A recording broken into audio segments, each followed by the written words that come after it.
요셉이 집 관리인에게 명령하였다. 저 사람들이 가지고 갈 수 있을 만큼 많이 자루에 곡식을 담으시오. 그들이 가지고 온 돈도 각 사람의 자루 아귀에 넣으시오.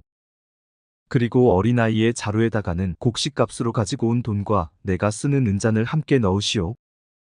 관리인은 요셉이 명령한 대로 하였다. 다음 날 동이틀 무렵에 그들은 나귀를 이끌고 길을 나섰다. 그들이 아직 그 성읍에서 얼마 가지 않았을 때에 요셉이 자기 집 관리인에게 말하였다. 빨리 저 사람들의 뒤를 쫓아가시오. 그들을 따라잡거든 그들에게 너희는 왜 선을 악으로 갚느냐?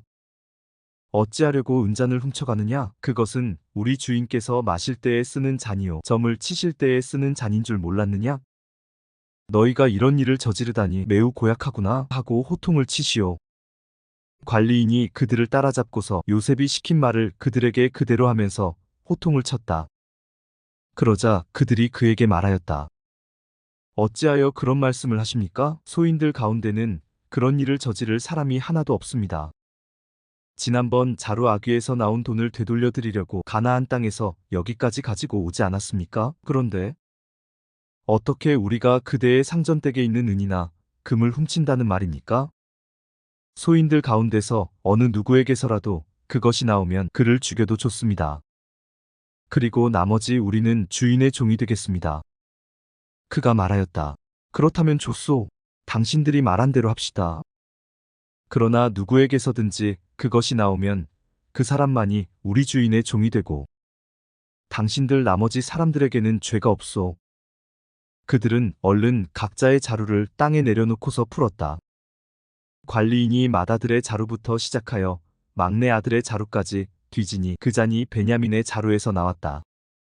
이것을 보자 그들은 슬픔이 북받쳐서 옷을 찢고 울면서 저마다 나귀의 짐을 다시 싣고 성으로 되돌아갔다. 유다와 그의 형제들이 요셉의 집에 이르니 요셉이 아직 거기에 있었다.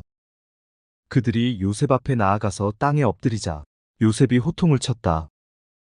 당신들이 어찌하여 이런 일을 저질렀소? 나 같은 사람이 점을 쳐서 물건을 찾는 줄을 당신들은 몰랐소? 유다가 대답하였다.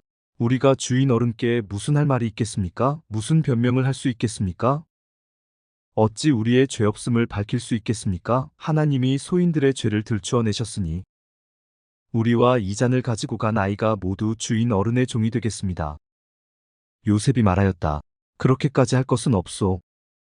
이 잔을 가지고 있다가 들킨 그 사람만 나의 종이 되고 나머지는 평안히 당신들의 아버지께로 돌아가시오. 유다가 그에게 가까이 가서 간청하였다. 이 종이 주인 어른께 감히 한 말씀 드리는 것을 용서하여 주시기 바랍니다. 어른께서는 바로와 꼭 같은 분이시니 이 종에게 너무 노여워하지 마시기 바랍니다. 이전에 어른께서는 종들에게 아버지나 아우가 있느냐고 물으셨습니다. 그때의 종들은 늙은 아버지가 있고 그가 늙음하게 얻은 아들 하나가 있는데 그 아이와 한 어머니에게서 난 그의 친형은 죽고 그 아이만 있기 때문에 아버지가 그 아이를 무척이나 사랑한다고 말씀드렸습니다. 그때의 어른께서는 종들에게 말씀하시기를 어른께서 그 아이를 직접 만나보시겠다고 데리고 오라고 하셨습니다. 그래서 종들이 어른께 그 아이는 제 아버지를 떠날 수 없으며 그 아이가 아버지 곁을 떠나면 아버지가 돌아가실 것이라고 말씀드렸습니다. 그러나 어른께서는 이 종들에게 그 막내 아우를 데리고 오지 않으면 어른의 얼굴을 다시는 못 볼 것이라고 말씀하셨습니다. 그래서 종들은 어른의 종인 저의 아버지에게 가서 어른께서 하신 말씀을 다 전하였습니다. 얼마 뒤에 종들의 아버지가 종들에게 다시 가서 먹거리를 조금 사오라고 하였습니다만 종들은 막내 아우를 우리와 함께 보내시면 가겠지만 그렇지 않으면 갈 수도 없고 그분 얼굴을 뵐 수도 없다고 말했습니다. 그러나 어른의 종인 소인의 아버지는 이 종들에게 너희도 알지 않느냐?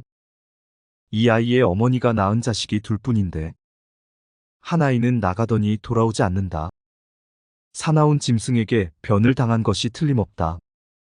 그 뒤로 나는 그 아이를 볼 수 없다. 그런데 너희가 이 아이마저 나에게서 데리고 갔다가 이 아이마저 변을 당하기라도 하면 어찌하겠느냐? 너희는 백발이 성성한 이 늙은 아버지가 슬퍼하며 죽어가는 꼴을 보겠다는 거냐? 하고 걱정하였습니다. 아버지의 목숨과 이 아이의 목숨이 이렇게 얽혀 있습니다. 소인이 어른의 종 저의 아버지에게 되돌아갈 때에 우리가 이 아이를 데리고 가지 못하거나 소인의 아버지가 이 아이가 없는 것을 알면 소인의 아버지는 곧바로 숨이 넘어가고 말 것입니다. 일이 이렇게 되면 어른의 종들은 결국 백발이 성성한 아버지를 슬퍼하며 돌아가시도록 만든 꼴이 되고 맙니다. 어른의 종인 제가 소인의 아버지에게 그 아이를 안전하게 다시 데리고 오겠다는 책임을 지고 나섰습니다. 만일 이 아이를 아버지에게 다시 데리고 돌아가지 못하면 소인이 아버지 앞에서 평생 그 죄를 달게 받겠다고 다짐하고 왔습니다. 그러니 저 아이 대신에 소인을 주인 어른의 종으로 삼아 여기에 머물러 있게 해주시고 저 아이는 그의 형들과 함께 돌려보내 주시기를 바랍니다. 저 아이 없이 제가 어떻게 아버지의 얼굴을 뵙겠습니까? 그럴 수는 없습니다. 저의 아버지에게 닥칠 불행을 제가 참아 볼 수 없습니다.